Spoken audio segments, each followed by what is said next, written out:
नमस्कार, आप सभी का बहुत बहुत स्वागत है।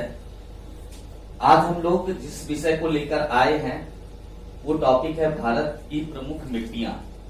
तो भारत की जो प्रमुख मिट्टियां हैं किस क्षेत्र में पाई जाती हैं, उनमें कौन कौन सी फसलें पैदा होती हैं, यह सारी चीजें हम आपको बताएंगे। आप ध्यान से लास्ट तक वीडियो देखते रहेंगे। मुझे उम्मीद है इससे संबंधित कोई क्वेश्चन अब आने वाली परीक्षाओं में आपको नहीं छूटेगा। हम इसे बहुत अच्छे तरीके से बता सकते हैं, क्योंकि जब हम लोगों का छात्र जीवन था तो छात्र जीवन में कृषि से खासा लगाव था, तो बहुत खेती किया है, तो बहुत सारी चीजें तो ऐसे व्यवहारिक रूप से हम लोगों को याद है। फिर भी शुरू करते हैं हम लोग भारत की मिट्टियां। अब भारत की मिट्टियों में सबसे पहले तो यही हम लोग जानते हैं कि मिट्टी होती क्या है। तो जब मिट्टी पर अध्ययन शुरू हुआ तो मिट्टी के अध्ययन पर जो विज्ञान लिखा गया उसकी सबसे पहले शुरुआत अमेरिका से हुई, और वहां इसकी क्या परिभाषा दी गई, मृदा जिसको अंग्रेजी में सॉइल कहते हैं। कहा मृदा एक प्राकृतिक पिंड है जो प्रकृति का जैव रासायनिक, जिसको आप बायोकेमिकल कहते हैं, रूप से विकसित एवं संश्लिष्ट उत्पाद है, मृदा कहलाता है। क्या कहा गया? मृदा एक प्राकृतिक पिंड है जो प्रकृति का जैव रासायनिक रूप से विकसित एवं संश्लिष्ट उत्पाद है, ये मृदा कहलाता है। और इसी मृदा का वैज्ञानिक अध्ययन करने वाला जो विज्ञान है उसे मृदा विज्ञान कहा जाता है, उसे मृदा विज्ञान कहा जाता है। इसी की अंग्रेजी होती है पेडोलॉजी, इसे पेडोलॉजी कहा जाता है। पेडोलॉजी जो शब्द बना है वो लैटिन भाषा के एक शब्द पैडल से बना है, जिसका हिंदी में अर्थ होता है पृथ्वी, तो वहीं से बन गया पेडोलॉजी। यानी मिट्टी का अध्ययन करने वाला विज्ञान क्या कहलाता है? पेडोलॉजी कहलाता है। इसके बाद यह कहा गया कि जो मृदा है वह पेड़ पौधों के लिए प्राकृतिक आवास है। जाहिर सी बात है, पेड़ पौधे मृदा में ही पनपते हैं, तो मृदा पेड़ पौधों के लिए प्राकृतिक आवास है। इसके आगे जब हम लोग बढ़ते हैं तो हम बताते हैं कि भारत में प्रमुख रूप से कितने प्रकार की मृदाएं मिलती हैं। यद्यपि मृदा के बहुत सारे प्रकार हैं, फिर भी हम उनमें से जो महत्वपूर्ण और मुख्य हैं उनकी चर्चा करेंगे। आप देखेंगे कि जो मृदा का वर्गीकरण है, जो क्लासिफिकेशन ऑफ सॉइल है, उसमें मुख्य रूप से आप जलोढ़ मृदा देखेंगे जिसे दोमट मिट्टी भी कहा जाता है, बांगर देखेंगे, इसी का भेद है, खादर इसी का भेद है।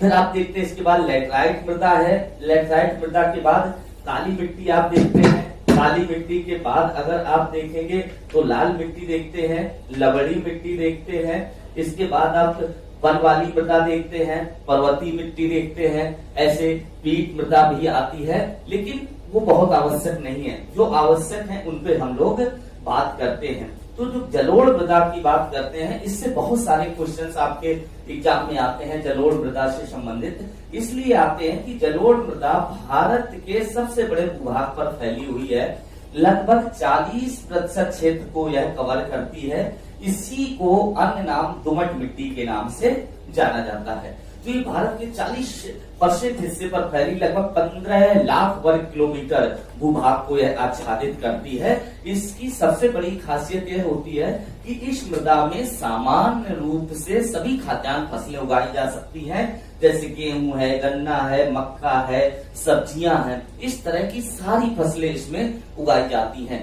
तो प्रश्न यहाँ से बनता है कि कौन सी मृदा है जो भारत के सबसे अधिक क्षेत्रफल पर पाई जाती है? तो आपका जवाब होता है जलोढ़ मृदा।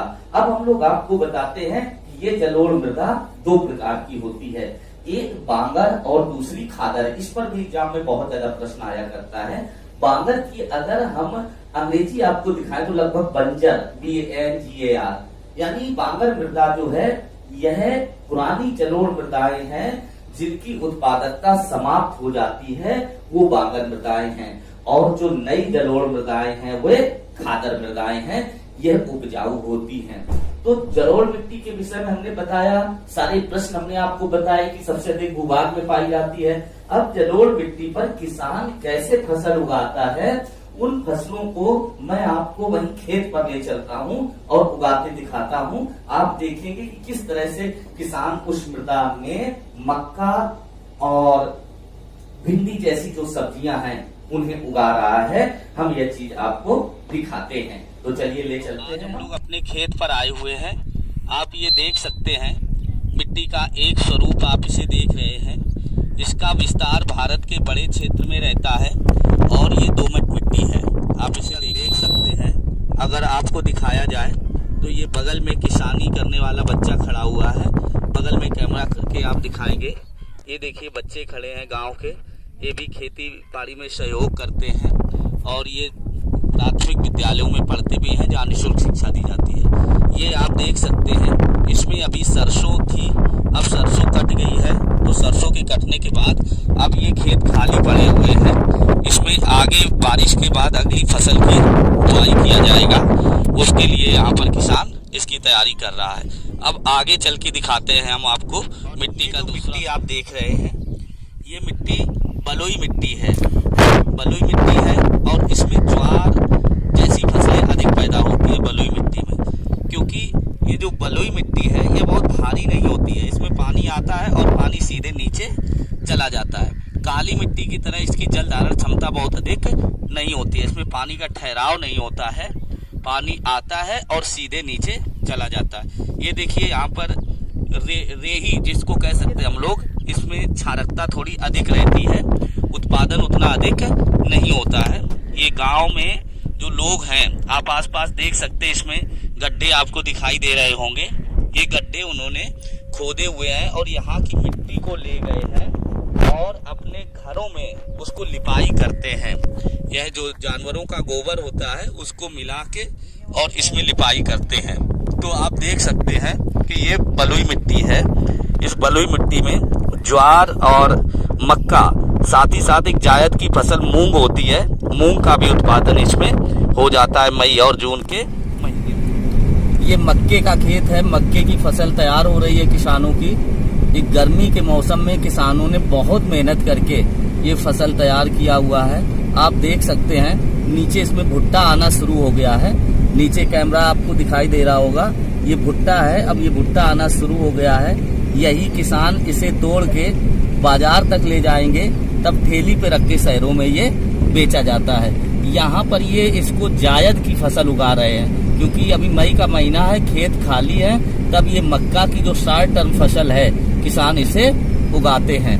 तो ये भी जो है दोमट मिट्टी में अच्छी हो जाती है, उत्पादन भी ठीक होता है और एक अतिरिक्त फसल किसानों को मिल जाती है। तो ये जहाँ दूर दूर तक आप देख रहे हैं ये पूरा मक्के की फसल है जो किसानों ने इस समय उगा रखी है। देख सकते हैं सामने आपको कैमरे में दिखाई दे रहा होगा, ये ट्यूबवेल चल रहा है जहाँ पर किसान उसी भिंडी की फसल को सींचने के लिए इतनी दोपहर में मेहनत कर रहा है। आप पानी चलते देख पा रहे होंगे, इसी ट्यूबवेल साधन है यहाँ सिंचाई का, जिससे वह लोग सिंचाई करते हैं। बड़ा ही मनोरम दृश्य हो जाता है। आपने खेत पर देखा कि किस तरह जो किसान है अपनी इसी जलोढ़ मिट्टी में अपनी फसल उगा रहा था, मक्की की फसल उगा रहा है और भिंडी की फसल उगा रहा है, कैसे उसमें पानी दे रहा है, यह सारी चीजें आपने वहां पर देखी। इसके आगे बढ़ते हैं, आगे हम जब दूसरी मृदा की बात बताते हैं तो प्रमुख रूप से उसका नाम है काली मिट्टी। काली मिट्टी बहुत ही महत्वपूर्ण मिट्टी है, इसे कई अन्य नामों से भी जाना जाता है, कपासी मिट्टी, रेगुल मिट्टी, चरनोजम मिट्टी, बिना जुताई वाली मिट्टी। साथ ही साथ एक प्रश्न पूछा जाता है कि कौन सी मिट्टी है जिसकी जल धारण क्षमता सबसे अधिक होती है, तो यही काली मिट्टी है जिसकी जल धारण क्षमता सबसे अधिक होती है। और चूंकि इसे कपासी मिट्टी कहते हैं तो जाहिर सी बात है इसमें कपास का उत्पादन अच्छा होता है। साथ ही साथ ऐसी मृदाओं की जो जल धारण क्षमता अधिक होती है तो वो सभी फसलें जिन्हें अधिक पानी की आवश्यकता होती है वो ऐसी मृदा में उत्पन्न होती है, जैसे धान है, ये भी बहुत अच्छी पैदा होती है। तो ये हमारी थी काली मिट्टी। कई क्वेश्चन आते हैं कि किन किन नामों से जाना जाता है, आपने देखा कपासी मिट्टी, रेगुल मिट्टी, चरनोजिम मिट्टी, बिना जुताई वाली मिट्टी। और इस मिट्टी की खासियत होती है कि यह मिट्टी जब सूखती है तो इसमें दरारें पड़ जाती हैं, और इसमें जो दरारें पड़ती हैं उसका प्रमुख कारण ये है कि वह दरारों के कारण इसकी मिट्टी का घनत्व बढ़ा देती है, जिसके कारण उसमें नमी बहुत अधिक दिनों तक संरक्षित रहती है। यही कारण है कि इसे बिना जुताई वाली मिट्टी भी कहा जाता है, क्योंकि उसमें दरारें पड़ जाती है, वह चटक जाती है। आगे जिस मिट्टी की बात करते हैं बड़ी फेमस है लैटराइट मिट्टी, मैंने दोनों जगह वही लैटराइट लिख दिया है। ये जो लैटराइट मिट्टी है, लैटराइट मिट्टी के विषय में आप जानते हैं, प्रायः लैटराइट मिट्टी में चाय है, कॉफी जिसे हिंदी में आप कहवा कहते हैं, आप देख सकते हैं यहाँ उगाई जाने वाली फसलें लिखी, चाय है, कॉफी है, रबर है, काजू है और सिनकोना है। यह फसलें अधिक मात्रा में उगाई जाती है। यहाँ एक शब्द आया सिनकोना। अक्सर एग्जाम में क्वेश्चन आता है कि जो मलेरिया की औषध क्लोरोक्विन है वह किससे बनाई जाती है, तो आपका जवाब होता है सिनकोना की छाल से। तो ये सिनकोना इसी लैटराइट मिट्टी में पैदा होता है। अगर आप देखें तो भारत में जो पूर्वोत्तर भारत है, जो असम है, अरुणाचल प्रदेश वगैरह है, वहां पर यह मिट्टी बड़ी मात्रा में पाई जाती है। यही कारण है कि असम कपास का सबसे बड़ा उत्पादक राज्य है। कर्नाटक में भी कपास का उत्पादन, असम चाय का, ना कि कपास का, असम चाय का सबसे बड़ा उत्पादक राज्य है। साथ ही साथ कर्नाटक के कुछ हिस्सों में भी चाय का उत्पादन अच्छी मात्रा में होता है। तो हम लोग यहाँ पर देखते हैं कि किन क्षेत्रों में होता था, तो हमने देखा चाय, कॉफी, रबर और काजू तथा सिनकोना जैसी फसलें जो पूर्वोत्तर भारत है और जो भारत का कर्नाटक राज्य यहाँ पर होता है। काली मिट्टी हम लोगों ने देखा था कपासी मिट्टी है, तो जाहिर सी बात है जो भारत के राज्य हैं जैसे गुजरात और महाराष्ट्र, इनका उत्पादन अच्छी तादाद में होता है कपास का, क्योंकि वहां काली मिट्टी है। यही कारण है कि सबसे ज्यादा जो कॉटन उद्योग है भारत में वह आपके महाराष्ट्र और गुजरात में ही स्थित है। इसके बाद अगली मिट्टी की बात करते हैं, लाल पीली मिट्टी कहते हैं। इस लाल पीली मिट्टी की उत्पादक क्षमता तुलनात्मक कम होती है। साथ ही साथ हम आपको बता दें कि इसकी मिट्टी का जो लाल रंग है वह लौह तत्वों के कारण होता है। अक्सर पूछा जाता है कि मिट्टी का लाल रंग किसके कारण है, तो आपका जवाब होता है जो लौह तत्व है, लौह तत्वों की प्रचुरता होती है जिस कारण मिट्टी का रंग लाल होता है। और जो पीली मिट्टी की बात किया जा रहा है, तो जब इसी लाल मिट्टी पर बारिश हो जाती है, ऊपर से बरसात का पानी गिरता है, तो यही लाल मिट्टी धुलती रहती है और इसके बाद उसके आसपास पीली मिट्टी डेवलप हो जाती है। तो इस तरह से लाल मिट्टी पीली मिट्टी में कन्वर्ट हो जाती है और इसमें भी आयरन तत्वों की अधिकता होती है। इसके बाद लवड़ी मिट्टी की बात आप करते हैं। जब लवड़ी मिट्टी की बात करते हैं तो इसमें लवण मिलते हैं, काहे के, सोडियम है, पोटेशियम है और मैग्नीशियम है, ऐसे लवण यहाँ पर मिलते हैं। इसके बाद वन मृदाएं हैं और पर्वतीय मृदाएं हैं, कम पूछी जाती हैं, लेकिन फिर भी पर्वतीय मृदाओं के विषय में आप जान लीजिए कि इसमें जो खाने वाले फल हैं जैसे सेव है, संतरा है, ये अच्छी मात्रा में उगते हैं। इसीलिए आप याद करिए कि आपका हिमाचल प्रदेश है, यहाँ पर सेव और संतरा, महाराष्ट्र के कुछ हिस्से हैं वहां पर अच्छी मात्रा में उगते हैं, हिमाचल प्रदेश में अंगूर भी निकलता है। तो इस तरह की चीजें हम लोगों ने देखी, ये पर्वतीय मृदा में मिलती हैं।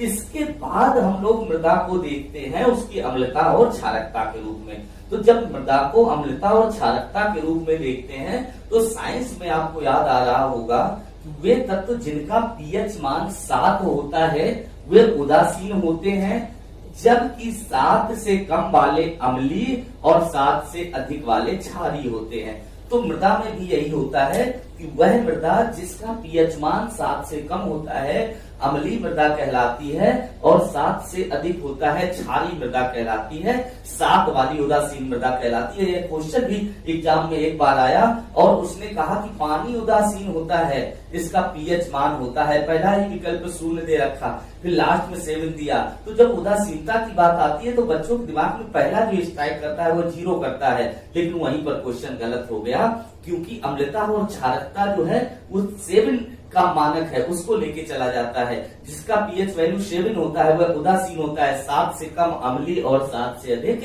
क्षारीय होती है। जहां तक कि फसलों की उत्पादकता की बात करें तो फसलों की उत्पादकता के लिए ना बहुत अम्लीय मिट्टी चाहिए होती है, ना बहुत क्षारीय मिट्टी चाहिए होती है। जो फसलों की सबसे अच्छी उत्पादकता होती है वह 6 पीएच वैल्यू से लेकर 7.5 पीएच वैल्यू में सबसे अच्छी होती है। 6 to 7.5 पीएच मान जब होता है तो इसमें फसलों की उत्पादकता सबसे अधिक होती है। तो आपसे पूछा जाएगा कि कौन सी फसलें हैं जिनमें उत्पादकता सबसे अच्छी होती है, तो आप बताएंगे 6 से 7.5 में उत्पादकता सबसे अच्छी होती है। इसके बाद मिट्टी में एक टर्म आता है ह्यूमस। काफी बड़ी तादाद में लोग ह्यूमस को नहीं समझते हैं कि ह्यूमस क्या होता है। जब ह्यूमस के विषय में हम जानते हैं तो ह्यूमस मृदा में विच्छेदित कार्बनिक पदार्थ हैं मृदा में विच्छेदित कार्बनिक पदार्थ ह्यूमस कहलाते हैं और इन ह्यूमस की उपस्थिति के कारण जो मिट्टी की उत्पादकता है या उपजाऊपन है वह बढ़ जाता है। साथ ही साथ एक क्वेश्चन अक्सर आया करता है कि मृदा के कितने संस्तर होते हैं, तो आपका जवाब होगा कि मृदा के 4 संस्तर होते हैं, ABCD। और ये जो संस्तर निर्धारित किए जाते हैं यह किसी भी पौधे का जो जमीन में जड़ है, जड़ कहां तक पहुंचती है उसके आधार पर ये संस्तर डिसाइड किए जाते हैं। इसके बाद एक और बड़ा महत्वपूर्ण क्वेश्चन आता है कि मृदा में कुछ मुख्य पोषक तत्व होते हैं और कुछ गौण पोषक तत्व होते हैं। यह बड़ी एग्जाम में पीसीएस जैसी एग्जाम्स में अक्सर आया करता है। तो जब मृदा में हम मुख्य पोषक तत्वों की बात करें तो मुख्य पोषक तत्व तो नाइट्रोजन, फास्फोरस और पोटेशियम है, NPK। आप जानते हैं यही खाद्य सबसे प्रमुख हैं। तो मुख्य पोषक तत्व नाइट्रोजन, फास्फोरस और पोटेशियम है। यह क्वेश्चन आप अच्छे से याद रख लेंगे, एग्जाम के लिए बहुत ही महत्वपूर्ण होता है। जबकि गौण पोषक तत्व अथवा सूक्ष्म पोषक तत्वों में आयरन है, मैग्नीशियम है, कॉपर है, जिंक है, क्लोरीन है और बोरान है। ये गौण पोषक तत्व अथवा सूक्ष्म पोषक तत्वों में पाए जाते हैं। यह प्रश्न बड़ी एग्जाम्स में हमेशा आता है, वहां बच्चे बहुत कंफ्यूज हो जाते हैं। तो मुख्य और गौण पोषक तत्व देखें। अब आपको देखते हैं कि पूर्ण खाद क्या है। तो पूर्ण खाद की अगर बात करें तो जो गोबर की खाद होती है, जानवर जो गोबर करते हैं वह गोबर की खाद पूर्ण खाद कहलाती है। यानी उसमें सभी आवश्यक पोषक तत्व जो पौधों के विकास के लिए आवश्यक होते हैं उपस्थित होते हैं। इसके बाद आता है हरी खाद। जो हरी खाद है ये बड़ा ही रोचक होता है। किसान खासकर जब वह बायोकेमिकल जो खाद्य हैं, केमिकल है, उनका उपयोग नहीं करना चाहता है तो हरी खाद का प्रयोग करता है। और हरी खाद बनाने के लिए मुख्य रूप से ढेंचा है, सनई है, उड़द है, मूंग है और लोबिया है, इनका इस्तेमाल करता है। इनको पहले खेत में बो देता है। जब यह लगभग 6 से 12 इंच के हो जाते हैं तो फिर उसी खेत में ऐसे ही हरी फसल को जोत दिया जाता है, बाद में उसमें पानी दे दिया जाता है तो ये सड़ जाते हैं और ये हरी खाद का निर्माण करते हैं। तो आइए हरी खाद कैसे तैयार की जाती है ये हम आपको दिखाते हैं। तो ले चलते हैं हम उस फार्म पे जहां पर हरी खाद तैयार की जा रही है। आप स्वयं देखिए कि हरी खाद कैसे तैयार की जाती है। ये आप देख सकते हैं, ये इसी दलहन अनुसंधान संस्थान में हरी खाद बनाई जा रही है। आपने ढेंचा की हरी खाद सुन रखी है, ये ढेंचा की हरी खाद है। अब ये थोड़ा बढ़ेगी तो इसके बाद इसको इसी खेत में जुताई कर दी जाएगी और ये खाद तैयार होगा। तो इस प्रकार जो है रिसर्च किया जाता है। ये दाल के बीज यहाँ पर तैयार किए जाएंगे जो कि देश विदेश में जाते हैं, बहुत अधिक उत्पादकता इनकी होती है। आप देख पा रहे होंगे कि जहाँ तक आपको दिखाई दे रहे होंगे हम, वहाँ सब जगह आपको जो है ये ढेंचा की फसल दिखाई दे रही होगी। आप दूर दूर तक देखिए, यह सारा हरी खाद है।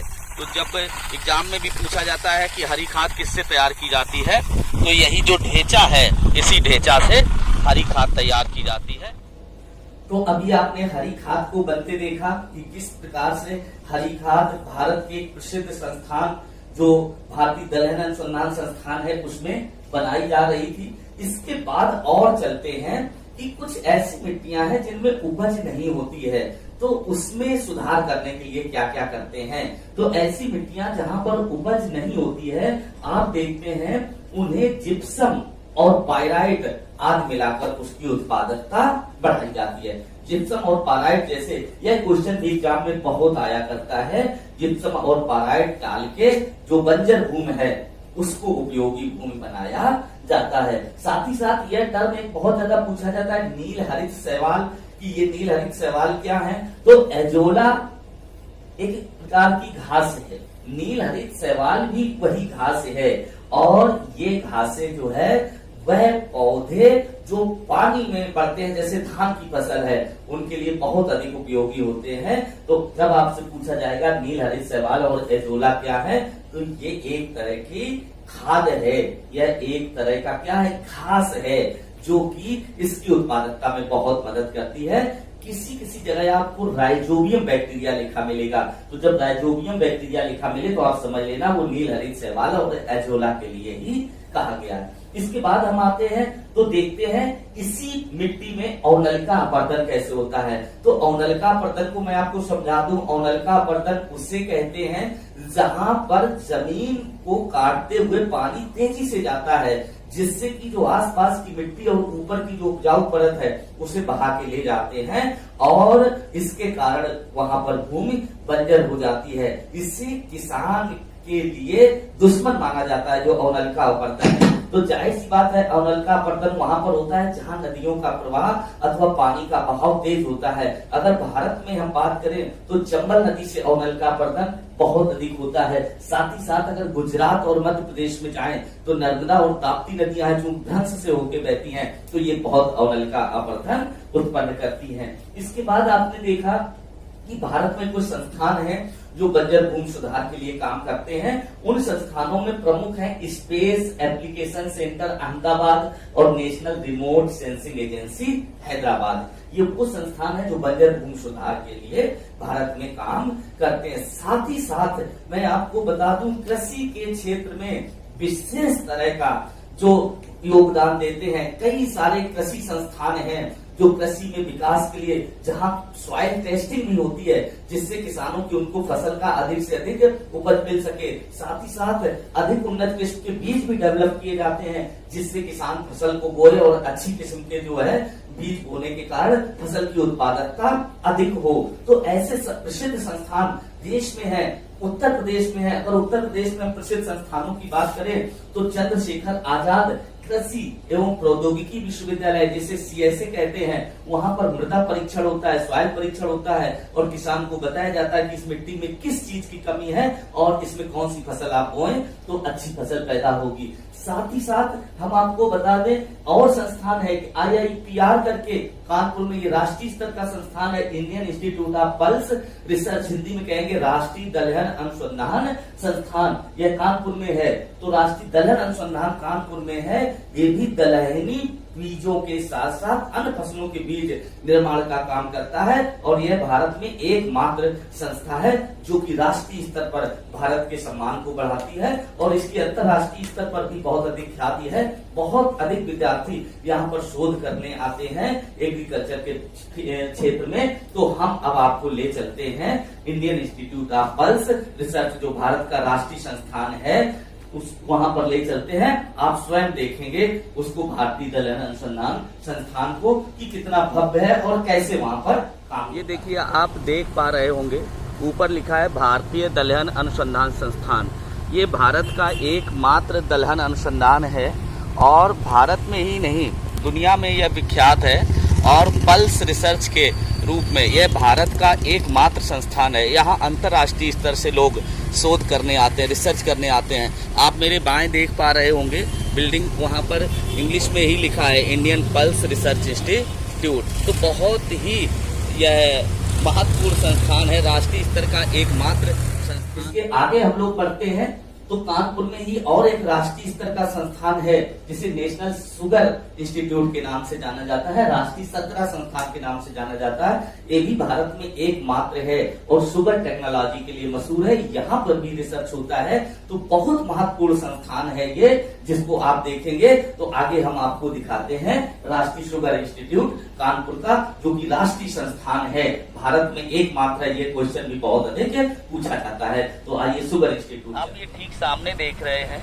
ये नेशनल शुगर इंस्टीट्यूट है, भारत का राष्ट्रीय स्तर का संस्थान है। मेरे ठीक सामने देख पा रहे हैं बोर्ड आप देख रहे होंगे, ये मेन गेट है राष्ट्रीय शर्करा संस्थान का।